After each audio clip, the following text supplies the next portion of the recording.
Welcome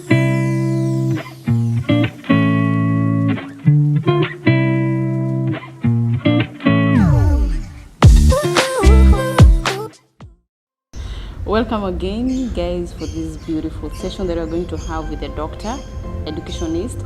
I hope you're going to enjoy this beautiful talk, because this is the talk of the town about the CBC, about the IB system. And here we are today. We are having a professional guy in this. Welcome, Dr. Abuto.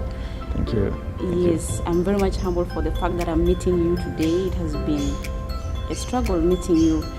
We want to know lots of things about the education that we're having today, because most of people, they're crying about the CBC, they're crying about the IB system, how at times, you see, it is all over the country.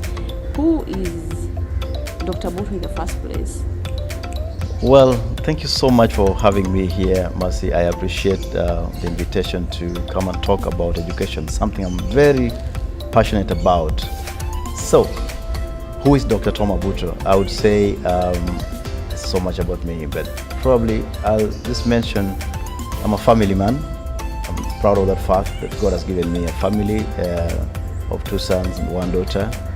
I would say as an educationist, I've had a long journey in education. I started with the Bachelor's of Science in double math, so nothing really to do with an education. And then I went on to do a postgraduate diploma in education. And then I had a chance to choose between going the science way or the education way. I had a chance to do a master's in education, really call it master's in science education. And then finally, I pursued a PhD in mathematics education. So basically, I train teachers, and I'm a teacher. I've been a classroom teacher for a long time, so I would say that's me in education. Thank you.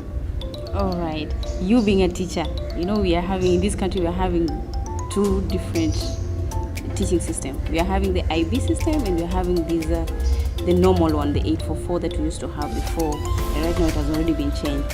Now, what is the difference between the IB system, and what is it in full, and what about the CBC? Yeah. Well, in Kenya we have several curriculums that schools are offering. The IB and the Kenyan system are just 2 of them. People also follow the IGCC system of education, but I would talk about the IB because I've got a bit of experience in this. The IB in full really is the International Baccalaureate System of Education. And I would say that having taught in the Kenyan system for 10 years before I joined the IB system, I would say both systems have their strengths and what I would say the areas that you would want to see a difference, you know, based on what you're looking for. And so I'm a product of the Kenyan system. I have now taught the IB system or worked in the IB system for 13 years. And I would say that I'm so proud of the Kenyan system of education because it has very good goals and aims, and it made me who I am. I know there are gaps that I realized based on my personality and what I really wanted to achieve in school and see students achieve that I was not able to do, that I would say the IB has given me a chance to do. And one of them that I would tell you very clearly is the relationship between our daily life and what happens in school. I think my frustration as a student and as a teacher for those 10 years was the fact that education was so separate. School was so separate from my life at home. I would talk about this happens in school and this happens at home. But I think the IB system is very careful to bring the context of the learner into the classroom and use their experiences at home, and you know their background, their family is involved in the learning of the student, you know. And I know that when my kids first came into the system, it was a big problem because we had to be more like teachers and yet we're just parents. My wife is also a teacher, and she used to work in the Kenyan system as I worked in the IB system. And I remember she felt like an IB teacher as much as she was not teaching the IB because of the kind of demands that the school made on the involvement of parents in the life and learning of the students. So I would say the big difference I see, there are many, but I would say for the curriculum, should I really say this, that the Kenyan system has a lot of content that teachers have to cover, and I feel the teachers there, we got to get the mean grade that is the best and all that, and so the focus is so much on the mean grade, the image of the school, and there's very little to do with who cares about the learner. We care about the school mean grade, but do we care about whether what they learn in school makes any sense to them outside of classroom? If I would ask you, you learn some mathematics. I know you're an engineer, Mercy, but I know if I would ask you, are there things that you still wonder why you ever learned in school? You may count a number of them, and most people say that. So clearly, the international system of education where we work is a place where there's a lot of effort in emphasizing the relationship or the context of the child at home and that in school. Oh, right. Oh, nice. That is a very nice explanation on what CBC and what IB entails. But there is something that I've just picked from what I've just said about the CBC thing. I've seen the Kenya has changed from the 844 system to this other system that is new to very many people, and that is why I think it is really going viral because of the practical things that they are going deep into. Now, do you think it can be the solution to the things that you used to have before? And you being a teacher and a parent at the same time, how are you feeling the difference with the system that we had before? Right. So first and foremost, I would say what I was talking about was not CBC. It was just my experience as a student before CBC came. And what I saw pre-CBC was a system that had a lot of heavy content on students and all that. The CBC is a different story that I'll talk about briefly. But before the CBC, I'm talking about the experience of the child and in the national system and in a system that offers international curriculum. So that's what I was highlighting about. Now, the Kenyan government has thought very well. I need to say that the IB system is really a skills-based system where students are taught how to learn. Learning how to learn is a big thing there. So you'll find a lot of research work, students work independently. Students do their own study and the teacher is only there to facilitate the learning. Now that's what happens in the IB mostly. So you'll find right from the lower grades, grade 1, grade 2, students are doing their own research and they're very keen about, by grade 4, 5, they are very keen about even the general rules of research and guidelines of research across the world. You find they're keen about the APA manual that even at the university level sometimes is still a problem for us. And so it's a very skills-based system. It's about competencies that somebody has and develops. I mean, if you're good in music, are you able to develop that to high levels, I saw as I was working in the Kenyan system, so to take you back, where a student would come and they were just obsessed with music, and the parents would come and say, help me to stop this kid from doing music. It's wasting his time. I want them to do mathematics and things that really matter. And so this other system would look at the abilities of children in different aspects and help them build those competencies. And so coming back now to the CBC, I think the CBC is a way to bridge that gap that I say exists between these two systems. As CBC, looking at a competence-based curriculum, the design, the thinking behind the rationale of the CBC is wonderful, I would tell you that. Probably what people are going through is the implementation. Ask yourself when you're changing a system, are the teachers prepared? Are they properly trained? Because the success of any education system depends on the teacher's understanding of that education system. Are they able to understand the philosophy of that system? Do they know what they're implementing? So I think the CBC is a solution, like you asked, to the gap that used to exist. I've seen a lot of jokes about CBC in Kenya right now because there's a lot of practicals that kids are supposed to engage in. But yet, I would say that my pause. Thank you. Thank you, Fanda, for seeing my signal. I didn't know how to say this. I need. I would say the CBC fits this gap in design. In the practice, I have not been able to visit schools and observe what actually is going on, but I have friends who are also parents with their kids following the CBC curriculum. And when you talk, and some of those parents are educationists, so when you talk, you can hear the frustrations they go through, is the fact that they are being made to do lots of work. They were not used to this thing, and change is difficult. And so as much as it's good for parents to get involved in the learning of their children, I think it's important for someone to also educate them on that need. So when the government sees the need, the teachers probably see the need, the parents have not been taken through this kind of training for them to realize the importance of parental involvement in the learning of their kids. I think that's a key thing. And so people talk of kids bringing in even goats to school and stuff like that. I think these are jokes. I hope they're jokes.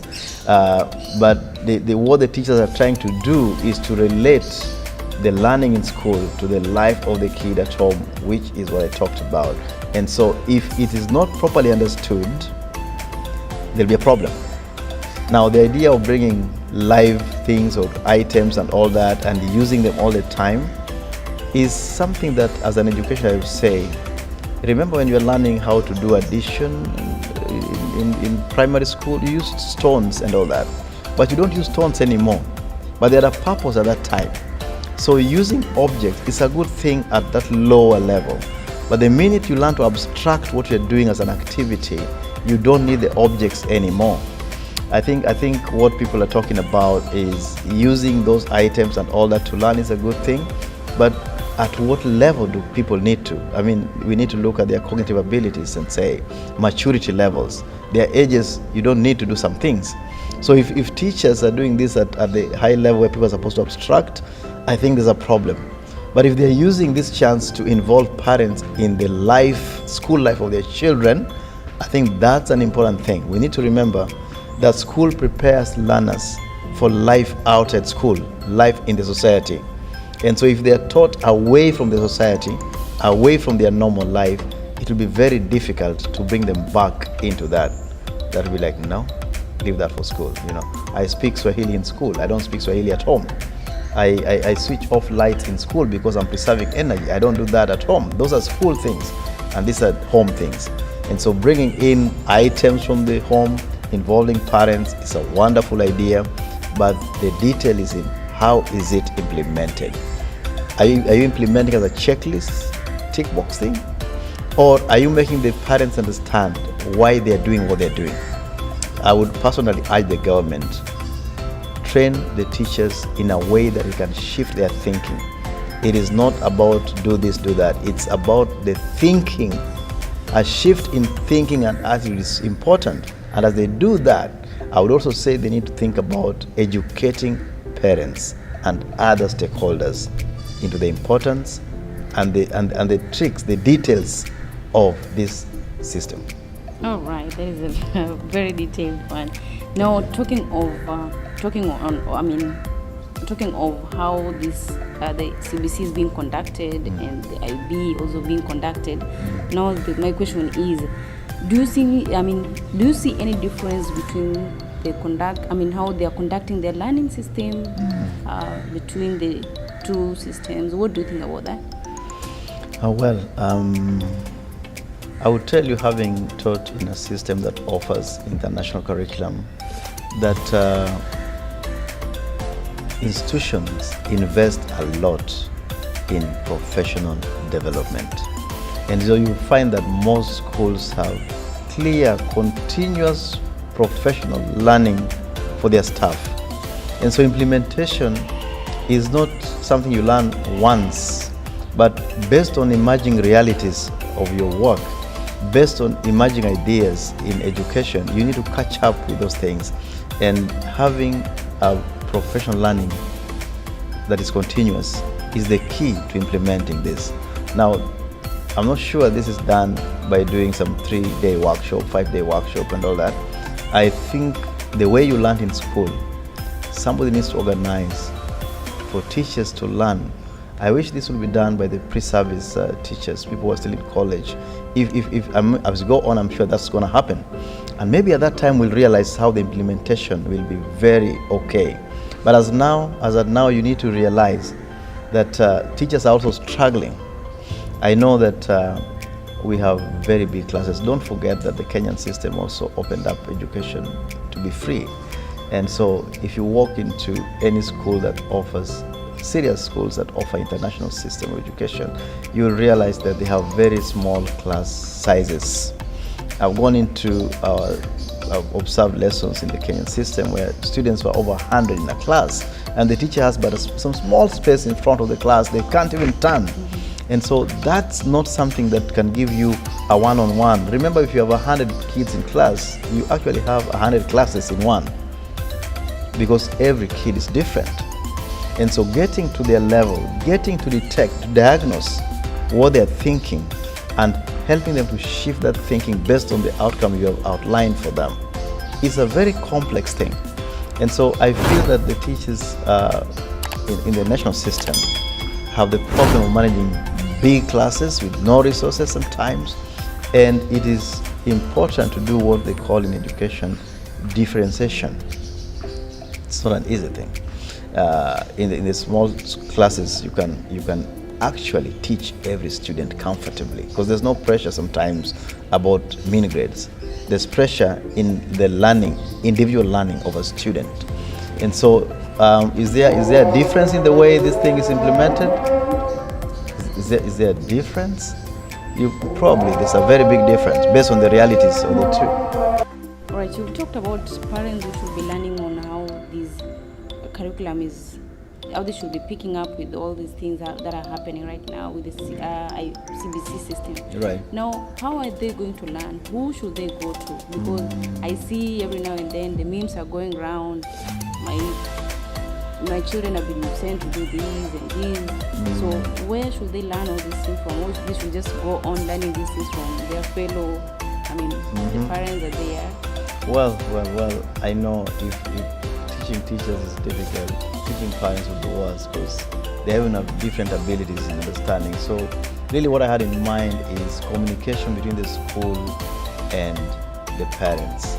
Parental involvement. It doesn't have to be education that is very formal, but they need to have a way of communicating with the school that they understand what's going on. There should be, I see the other systems who talk about parent information sessions, where you call all parents together and let them know what's going on with the life of their children. I think every school should be empowered to meet the parents of every grade level. You can break it down, you can devolve it into very small units. You can talk about stream A parents come to school for this meeting, or a year level, all grade 8 parents are coming into school. Or those, and the way that it's been done in Kenya is introducing a few classes to the CBC. The parents of those classes should be called for sessions where they're informed about the whole of CBC and why the CBC. I think that really has to come up very clearly. Why they change? Why? What's the rationale behind this? So that's what I would say about the involvement of parents. All right. Now, when it comes to the IBC system, I know the teachers just go the normal education, then after that the teaching practice, then they're being employed. Yeah. What about the IB? For somebody to qualify to be in this system, what does it take? Like, how do the IB system hire the teachers? Well, as I told you before, I used to teach in the Kenyan system, and the school where I worked advertised. I applied, and they matched up my thinking with what they wanted, and I was successful. And then when I got there, I got trained. There's heavy investment in my training to become the ideal teacher that the school wants. And I think most of these schools that offer international curriculum have a very clear vision and mission. And so they're looking at teachers who will be the best fit for their mission and vision. And so teachers just apply. The first thing for a teacher is the degree, or if it's lower levels, but it's professional training, the first thing. And so I know most schools would take somebody with a bachelor's in education, and they would do a very competitive interview to look at particular skills, be it leadership, be it critical thinking, because when you have 100 graduates, not all of them think the same. And some of them got grades, but does not match their thinking. And so I think most schools would do hiring based on what they want, looking at their vision and mission, who is the best person to push that forward. And that's, I would say, even in Kenya, most of the schools are taught by Kenyans. I mean, any school that offers international curriculum must have a certain percentage of the local teachers drawn from the local setup. So it's only those guys who are qualified as educationists, but now they must match, and then they get trained. Once they get to the system, most of the schools will always offer professional development courses for their teachers. So meaning after they're done with their universities, their masters, they again go for another training. They go through a continuous training because they are not trained to teach the IB or the IGCSE. So the school that they're working will always organize. Most schools organize, and I've seen that also in Kenya. They're talking about teachers going for refresher courses. They are going to introduce continuous professional development, which is like what they do in other schools. So after that training is basic, is the foundation. But now for you to teach in a particular system, you must understand its mission and vision, because that is not part of what you learned in school. Yeah. All right. Oh, that is so nice. So meaning the IB system and the CBC system, the teachers are like they're the same teachers. Same teachers. I mean, I taught the KCC for a long time, and yeah, where I work, we had teachers who are also from the local system, and then they get trained. So it's just at the interview point where you filter and get the people who have the right fit for the school that you are. So can we say the IB is a bit advanced? Well, it's different. That's what I would say. I don't want to say advanced, but I would say it's different from the other system. So you have the degree, you have that training, then you understand the teaching and learning philosophy. Very different. For you to produce the kind of graduates you want to produce, you must go through some other kind of learning again. Right now, the normal curriculum, the CBC that we're talking about right now, you find that somebody, I mean, a small child start from the kindergarten, grade 1, grade 2, then after class 8, then you go again from Form 1 to those other system. Now what about this IB system? Do they have the same, like you start from the kindergarten with the same grade? I mean, the learning process, is it the same? Well, pre-primary school is this pre-primary school. When they come into the primary section, the IB has what they call the primary years program, short as PYP, which some schools do for 6 years, others do for 5 years. And then they have the middle years program, which is like the secondary school, which some schools run for 4, others run for 5 years. And so mostly by grade 10, you're done with the middle years program. And so that's now pushes you to the final 2 years of the IB system, which is the diploma program, 2-year program. Diploma 1, Diploma 2 is the pre-university diploma. Now kids who have students who have gone through Diploma 2 move straight to the university. And most universities I know right now really recognize that diploma, the IB diploma. So that's how the IB works. I know that IGCSE works differently. People go up to grade 11. There are universities that take students who are from year 11 and made them to university. Some go up to A level, they do 2 years and then they go to the university. So that is what I can see as the difference. Oh. Yeah. Now after all these things I've said, I've done, the students have learned, and the IB students, they are done. Do you think they can be fit? They can just fit these the universities in Kenya, and then after that, do you think they can easily get job in Kenya? Because I see most of the students after that, maybe you find them going to US or going to different countries. Like, is it possible for them to fit in this education system here and at the same time the same we've known it, is the normal program that we're having in Kenya right now. If you're done, the next thing is you're looking for the job within the country. If any case, if you get it out there, it is an additional, like, it is just So what about the IB? Is it possible they fit in this system? You feel like you want to drop, you feel like you want to continue the education, where next? Well. People who go through the IB are fit for the university. Most universities have a very clear criteria of admission. So the Kenyan system works out an equivalent kind of formula for every system that is not Kenyan in its way. So IGCC is very clear to them how they admit to the universities. I know the IB has been some time, there's been work going on, and this is separate universities I know that I have worked with, or looking at how do we now translate the IB qualifications into the Kenyan system for admission. But I know that there are students who have gone through the IB who have been admitted in the Kenyan universities, and they're doing very well, they've done very well. Most students who have seen go through the IB would definitely prefer to go to the university out of this country for their own reasons and based on whether they have the means. But the preparation of the IB is okay for the Kenyan universities. Kenyan universities are wonderful universities, and I'm sure anybody who has done pre-university work should be able to join. But looking at the curriculum of the IB, I can say, as somebody who has taught that curriculum, especially mathematics, part of the curriculum is actually university syllabus. So I would say what I learned in second year university is what I've taught in the diploma program here in the maths that they call the higher level math.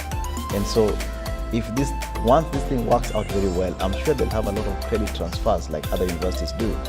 But our students qualify. Most of them go to the international universities in Kenya, but Kenyan universities can also take them. I'm sure we are getting there where there'll be a conversion.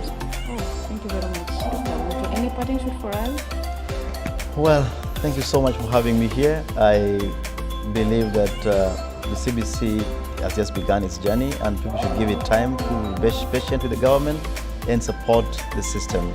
I am very proud of the Kenyan education system. I know we can do better, but we need to understand the context of our teachers and our schools. Thank you so much. Thank you, Doctor. Here we are. This is the channel that we are going to get more detailed about the two curriculums that we are having right now. Thank you so much, viewers. Please keep it real and raw. This is the place where we do the talk as it is. And Mercy will tell you as it is, as you know already. You must have watched some of our videos. If you have not subscribed, this is the moment.